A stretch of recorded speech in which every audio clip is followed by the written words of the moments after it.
So this is a pretty quick and easy homework problem that serves as a review of friction, but the main purpose is just to introduce you to the PhET Lab simulation software, just in case you haven't seen it in a previous science or math class. So you want to open the PhET Lab simulation called Forces and Motion Basics. Make sure it has the word basics on the end. There's another one called Forces and Motion, which is not the same thing. So start that simulation and then click on the option that says friction. And then when you get the simulation open, first thing you want to do is check the 5 options on the upper right: the forces, sum of forces, values, masses, and speed, and adjust the friction slider to its maximum possible value, where it says the word lots.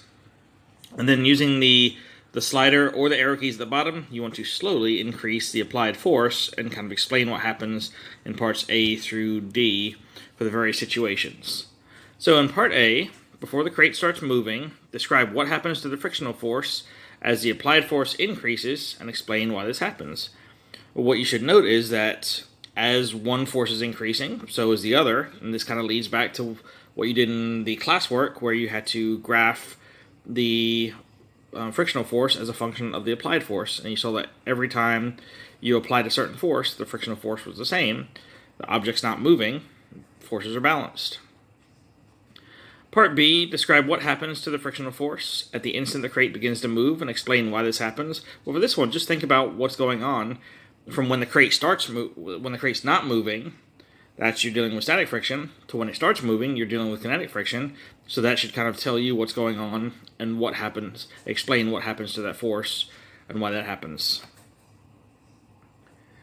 Part C, once the crate is already in motion, describe what happens to the friction force as the applied force increases and explain why this happens. Well, the best way to answer part C is just look at the 2 equations for static and kinetic friction. For static friction, one of the equations we had was the force of static friction is less than or equal to μs times the normal force. And for kinetic friction, it was a very similar looking equation, only this one had an equal sign instead of a less than or equal to sign, and it was just a μk instead of a μs.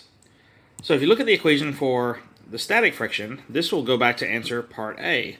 The static frictional force could take on multiple possible values as long as that number is something less than this. That's why there are so many different possible values for the static frictional force. Whereas this equation, the kinetic friction equation, should help you answer part C. Once the crate's already in motion, there's only one possible value for the frictional force. We don't have a less than or equal to sign here. We have an equal sign, which means you can only have one possible value for kinetic friction, no matter what's going on with the crate. And part D, with the crate still in motion, lower the applied force until it balances the friction force. So it basically tells you right there that those 2 forces are now balanced. And it says describe what happens to the speed of the crate. So look at the speedometer at the top, and it should be pretty obvious why that is. If the applied force and the frictional force are balanced, that means only one of 2 things. The crate's either not moving, or, and I'll let you fill in the rest. And then parts E and F, using values directly from the simulation, just calculate the coefficient of static friction. Well, notice it gives you the mass of the crate. So from the mass, you can get the weight of the crate, and then by setting up Newton's first law in the y direction, since the crate is not moving vertically, you can see that the normal force would just equal to the gravitational force, because sum of the forces in the y direction equals 0. So normal force equals gravitational force, and I really should have the free body diagram already drawn on here, so it's because it looks like this. Fn going up, Fg going down, applied force going to the right, frictional force going to the left. And then in the x direction, the forces are also balanced, so the applied force is equal to the frictional force. But we really don't even need all this much information, because the frictional force, the equation for friction, let's do the static friction first. The maximum static friction, the equation was μs times Fn. So μs is equal to the maximum static frictional force divided by the normal force So just use your simulation to figure out what is the maximum static frictional force, what's the biggest number you can get up that the static force before the block starts moving, and then what's the normal force, and just calculate the normal force using gravitational force, which is m times g.